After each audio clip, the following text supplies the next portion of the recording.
On heaven, Ford Madox Ford. That day in the sunlight lay on the farms, on the morrow the bitter frost that there was. That night my young love lay in my arms, the morrow how bitter it was. And because she is very tall and quaint and golden, like a quattrocento saint, I desire to write about heaven, to tell you the shape and the way of it, and the joys and the toil and the maze of it. For these there must be in heaven, even in heaven. For God is a good man, God is a kind man, and God's a good brother, and God is no blind man, and God is our Father. I will tell you how this thing began, how I waited in a little town near Lyons many years, and yet knew nothing of passing time or of her tears, but for 9 slow years lounged away at my table in the shadowy sunlit square where the small cafes are. This place is small and shaded by great plains over a rather human monument set up to Louis Dute in the year 1814. A funny thing with dolphins about a pyramid of green-dripped sorted stone, but the enormous monumental plains shade it all in, and in the flecks of sun sit market women. There's a paper shop painted all blue, a shipping agency, 3 or 4 cafes, dank, dark colonnades of an 1840 mairie.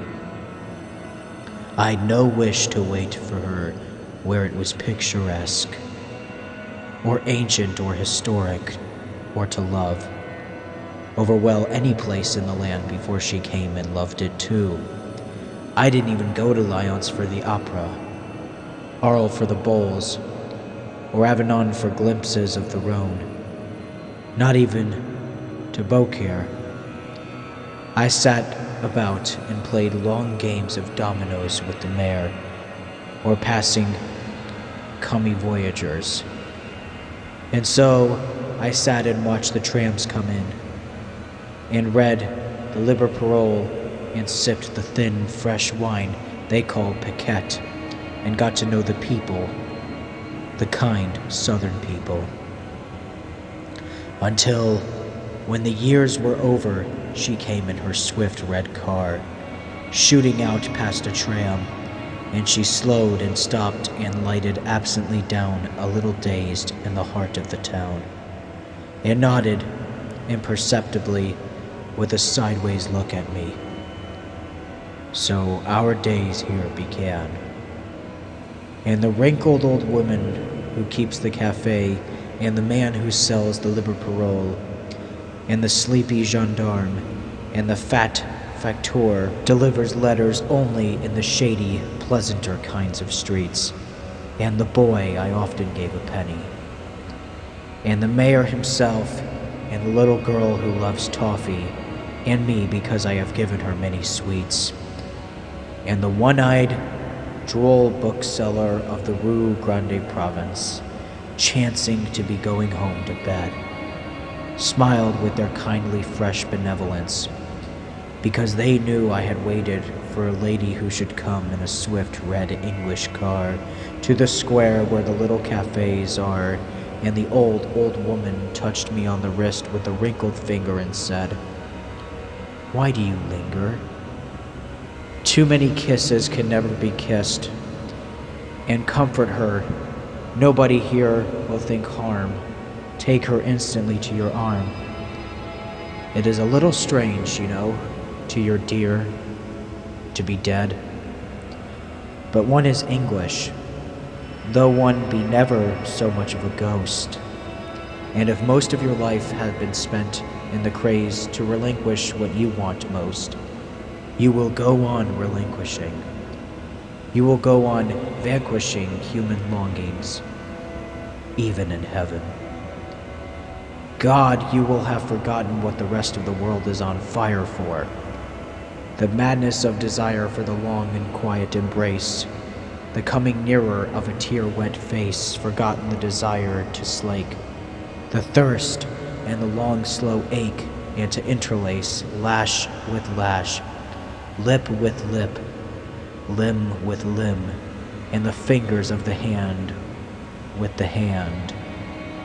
And you will have forgotten, but they will all awake. All of them shall awaken in this dear place. And all that then we took of all that we might have taken was that one embracing look, coursing over features, over limbs, between eyes, a making sure and a long sigh, having the tranquility of trees unshaken, and the softness of sweet tears, and the clearness of a clear brook to wash away past years. For that too is the quality of heaven, that you are conscious always of great pain, only when it is over and shall not come again. Thank God, it shall not come again. Though your eyes be never so wet with the tears of many years. And so she stood a moment by the door of the long red car. Royally she stepped down, settling on one long foot and leaning back amongst her russet furs. And she looked around. Of course it must be strange to come from England, straight into heaven. You must take it in slowly, for a long time instant, with some fear. Now that a feast, an orange on the kiosk. 7 Spanish bulls will fight on Sunday next at Arles in the arena. Well, it's strange till you get used to our ways. And on the Mary, the untidy poster telling of the concours de ver de soie, of silkworms, the cocoons pile, yellow, all across the little places of 90 townships in the environs of Lyons, the city famous for silks. What if she's pale? It must be more than strange after these years to come out here from England to a strange place, to the stretched out arms of me, a man never fully known, only divided, loved, guessed at, pledged to, in your Sussex mud, amongst the frost-bound farms by the yeasty sea. Oh, the long look, the long, long searching look, and how my heart beat. Well, you see, in England she had a husband and 4 families. His, her, mine, and another woman's too, would have gone crazy, and, with all the rest, 8 parents and the children, 7 aunts and 16 uncles and a grandmother. There were, besides our names, a few real friends in the decencies of life. A monstrous heap. They made a monstrous heap. I've lain awake whole aching nights to tot the fingers up. Heap after heaps of complications, griefs, worries, tongue clackings, nonsense and shame for not making good. You see the coil there was, and the poor strained fibers of our tortured brains, and the voice that called from depth in her to depth in me. My God, in the dreadful night, through the roar of the great black winds, through the sound of the sea, oh, agony, agony from out my breast, it's called whilst the dark hours slept. The stairheads creaked, from within my breast it screamed and made no sound, and wailed and made no sound, and howled like the damned. No sound, no sound, only the roar of the wind, the sound of the sea, the tick of the clock, and our 2 voices, noiseless through the dark. Oh God, oh God. That night my young love lay in my arms. There was a bitter frost lay on the farms in England, by the shiver and the crawling of the tide, by the broken silver of the English Channel, beneath the aged moon that watched alone, poor, dreary, lonely old moon to have to watch alone, over the dreary beaches mantled with ancient foam like shrunken flannel. The moon, an intent, pale face, looking down over the English Channel. But soft and warm, she lay in the crook of my arm, and came to no harm since we had come quietly home, even to heaven, which is situate in a little old town not very far from the side of the Rhone, that mighty river, that is just there by the Crow, in the lower reaches, far wider than the Channel. But in the marketplace of the other little town, where the Rhone is a narrower, greener affair, where she had looked at me, she beckoned with her long white hand, a little languidly, since it is a strain, if a blessed strain, to have just died, and going back again into the long red English racing car, made room for me amongst the firs at her side, and we moved away from the kind looks of the kindly people into the whine of the hurrying air. And very soon even the tall gray steeple of Lyons Cathedral behind us grew little and far, and then was no more there. And thank God we had nothing any more to think of, and thank God we had nothing any more to talk of, unless, as it chanced, the flashing silver stalk of the pampas growing down to the brink of the Rhone, on the lawn of a little chateau, giving onto the river, and we were alone, alone, at last alone. The poplars on the hill crests go marching rank on rank, and far away to the left, like a pyramid, marches the ghost of Mont Blanc. There are vines and vines and vines all down to the river bank. There will be a castle here, and an abbey there, and huge quarries, and a long white farm with long thatched barns, and a long wine shed, as we ran alone, all down the Rhone. And that day there was no puncturing of the tires to fear, and no trouble at all with the engine and gear. Smoothly and softly we ran between the great popular alley, all down the valley of the Rhone, for the dear, good God knew how we needed rest, and to be alone. But on other days, just as you must have perfect shadows to make perfect Rembrandts, he shall afflict us with little lets and hindrances of his own devising, just to let us be glad that we are dead, just for remembrance. In the town that's our home, once you are past the wall, amongst the trunks of the plains, though they roar never so mightily overhead in the day, all this tumult is quietly down, and all the windows stand open because of the heat of the night that shall come.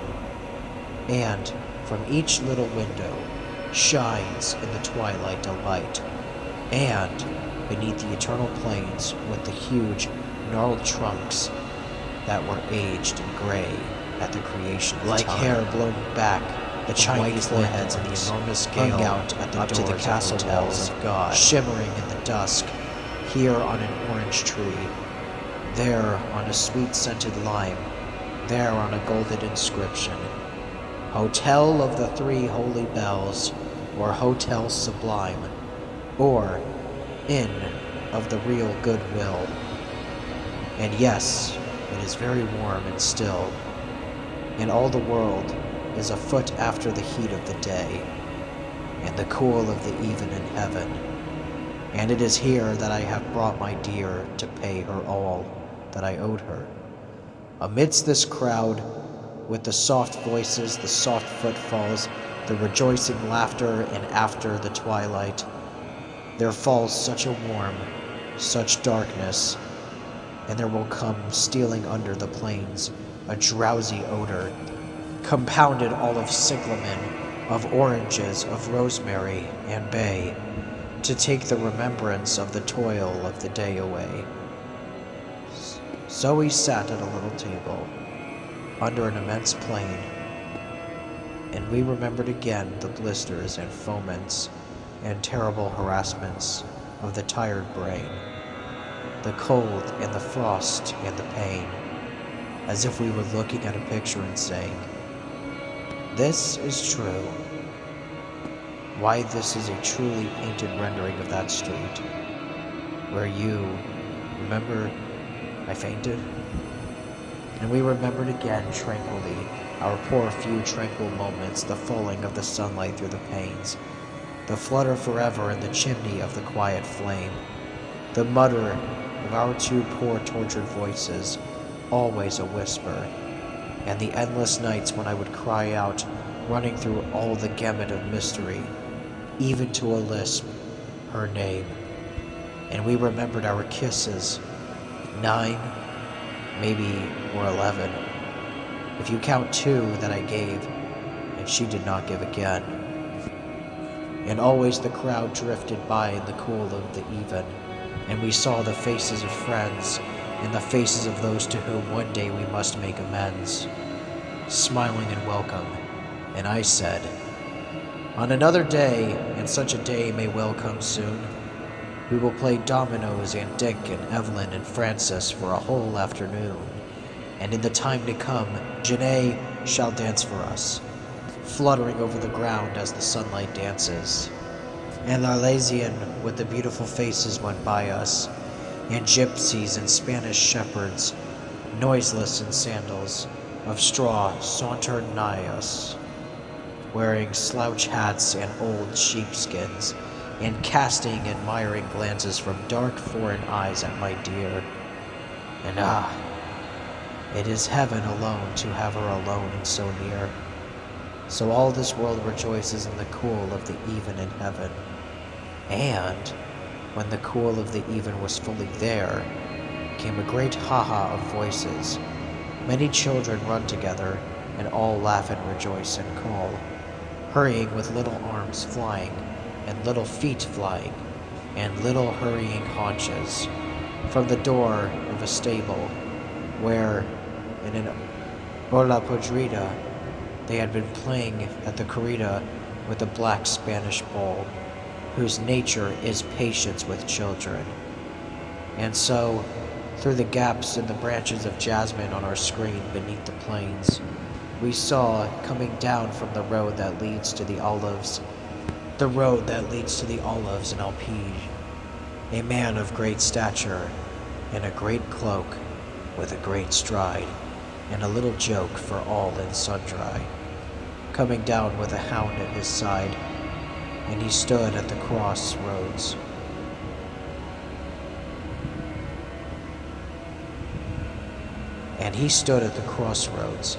Passing the time of day in a great kind voice, the voice of a man and a half, with a great laugh and a great clap on the back, for a fellow in black, a priest I should say, or maybe a lover, wearing black for his mistress's mood.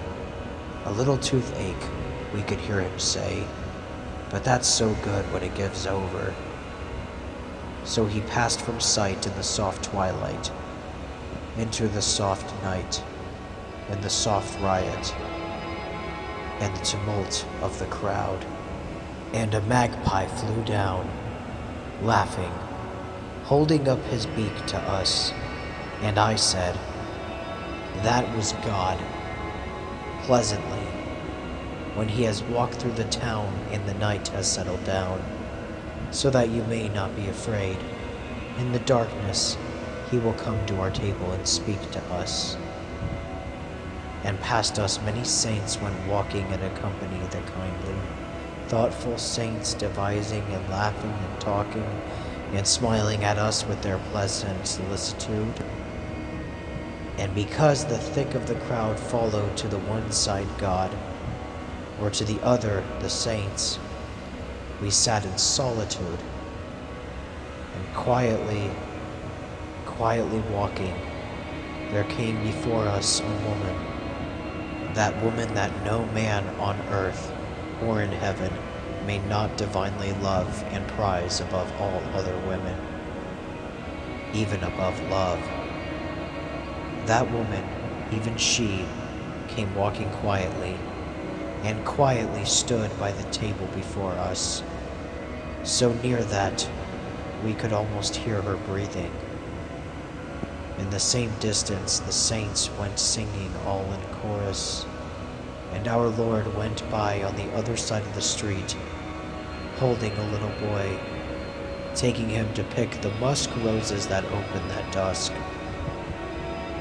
for wreathing the statue of Jove, left in the Apige above by the Romans. Even Jove must not want for his quota of honor and love. But round about him there must be, with all its tender jollity, the laughter of children in heaven, making merry with roses in heaven. Yet never he looked at us, knowing that would be such a joy, as must be overgreat for hearts that needed quiet. Such a riot and tumult of joy as quiet hearts are not able to taste to the full.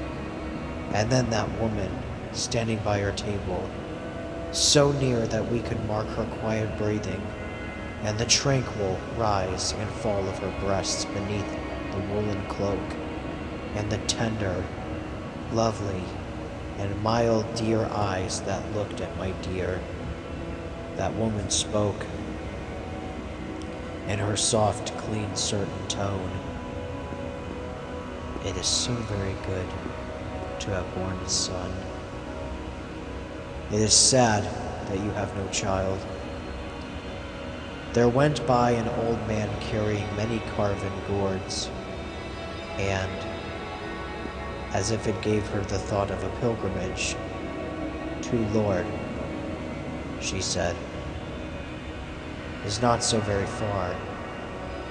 Go there tomorrow, and there shall come much joy and little sorrow with the coming of a son very slender and straight and upright, with a clear glance and fair cheeks red and white, with our sons of France, and a sweet voice, very courteous and truthful. Surely you shall rejoice. And as she went, looking back over her shoulder with eyes so sweet, so clear, and so ruthful, go there, she said, when you have quietly slept, and kneel you down upon the green grass sod, and ask then for your child. My word shall be kept, for these are the dear pretty angels of God, and of them there cannot be too many.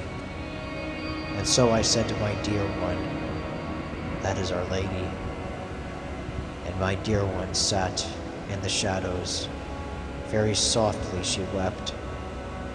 Such joy is in heaven, in the cool of the even, after the burden and toil of the days, after the heat and haze in the vine hills, or in the shady whispering groves and high passes up in the Apennine, guarding the castle of God.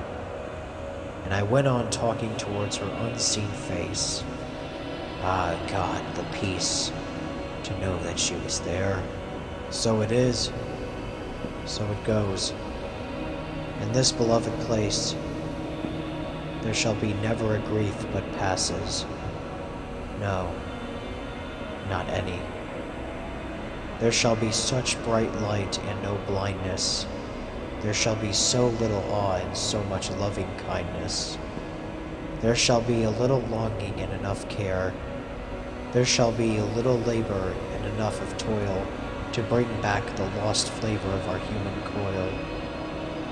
Not enough of tainted, and all that we desire shall prove as fair as we can paint it. For, though that may be the very hardest trick of all, God set himself, who fashioned this goodly hall. Thus he has made heaven, even heaven. For God is a very clever mechanician, and if he made it this proud and goodly ship of the world, from the main top to the hull. Do you think he could not finish it to the full, with a flag and all, and make it sail tall and brave on the waters beyond the grave? It should cost but very little rhetoric to explain for you that last fine conjuring trick.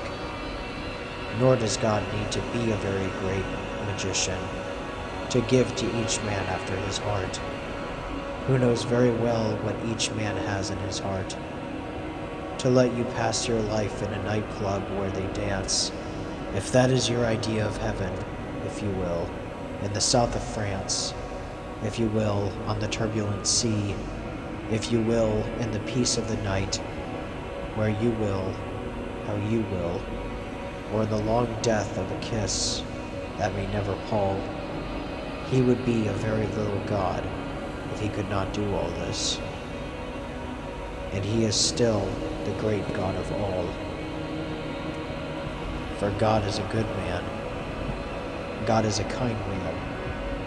In the darkness he came walking to our table beneath the plains, and spoke so kindly to my dear, with a little joke, giving himself some pains to take away her fear of his stature, so as not to abash her, in no way at all to dash her new pleasures beneath the plains, in the cool of the even in heaven. That is God's nature. For God's a good brother, and God is no blind man, and God's a good mother, and loves sons who are rovers, and God is our Father, and loves all good lovers. He has a kindly smile for many a poor sinner. He takes note to make it up to poor wayfarers on sodden roads, such as bear heavy loads he takes note of, and of all that toil on bitter seas and frosty lands. He takes care that they shall have good at his hands. Well, he takes note of a poor old cook cooking your dinner, and much he loves sweet joys, and such as ever took sweet joy on earth. He has a kindly smile for a kiss, given in a shady nook, and in the golden book, where the accounts of his estate are kept all the round, golden sovereigns of bliss, known by poor lovers, married or never yet married, whilst the green world waked, or the black world quietly slept. All joy, all sweetness, each sweet sign that sighed, their accounts are kept, and carried by the love of God to his own credit's side. So that is why he came to our table to welcome my dear, dear bride. In the cool of the even, in front of a cafe, in heaven.